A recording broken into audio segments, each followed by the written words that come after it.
Welcome to my channel. మధుమేహాన్ని కొని తెచ్చుకునే అలవాట్లు ఇవే. రోజుకి స్నాక్స్తో కలిపి 6 సార్లు తినడం, కార్బోహైడ్రేట్లు ఎక్కువగా ఉండే ఆహారం తీసుకోవడం, ప్రోటీన్లకు అస్సలు ప్రాధాన్యం ఇవ్వకపోవడం, ఉదయాన్నే మైదా, పంచదార వంటి రిఫైన్డ్ కార్బ్స్ తినడం, ప్యాక్ చేసిన ప్రాసెస్డ్ ఫుడ్ విపరీతంగా తీసుకోవడం.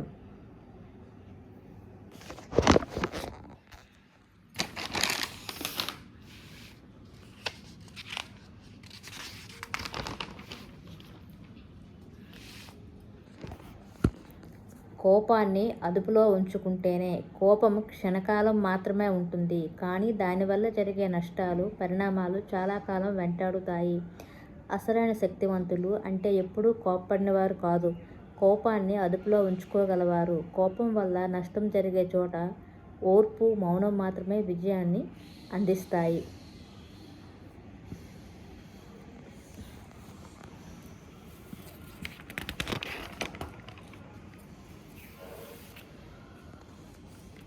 ప్యాషన్ను అణచివేసుకోకండి. ప్యాషన్ అనేది మనసులోని ఆలోచనలను ఆచరణలోకి మార్చే ఒక అద్భుతమైన శక్తి. ఇది మీ సృజనాత్మకతకు ఇంధనంలా పనిచేస్తూ కేవలం ఊహంలోనే ఉండే విషయాలను నిజ జీవిత అనుభవాలుగా మారుస్తుంది.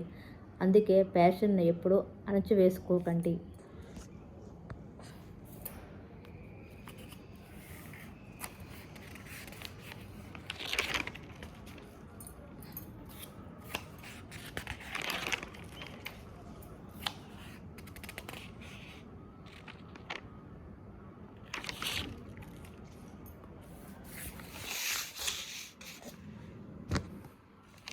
మనం తీసుకునే రుణం మన భవిష్యత్తుకి సహాయపడాలి, కానీ దాన్ని నాశనం చేయకూడదు.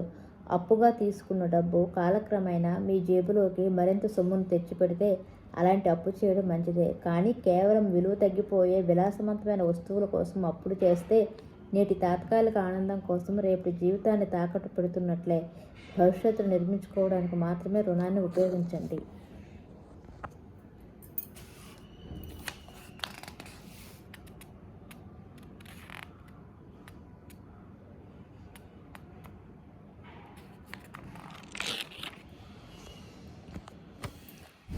మానవ వనరుల మీద పెట్టుబడి పెట్టాలి. మనం టీంని ఎంత పటిష్టంగా నిర్మించుకుంటే ఫలితం అంత గొప్పగా ఉంటుంది. కాలానుగుణంగా మార్పును స్వాగతించడం, ప్రతిభను ప్రోత్సహించడం వ్యాపారాలనే కాదు, సమాజాన్ని అభివృద్ధి పథంలోకి నడిపిస్తాయి.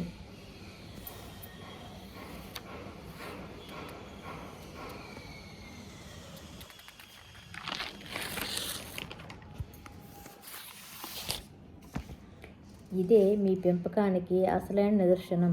పిల్లలు పెద్ద పెద్ద చదువులు చదివారా లేదా గొప్ప ఉద్యోగాల్లో స్థిరపడ్డారా అనే అంశాలపై మీ ఉత్తమ పెంపకం ఆధారపడి ఉండదు.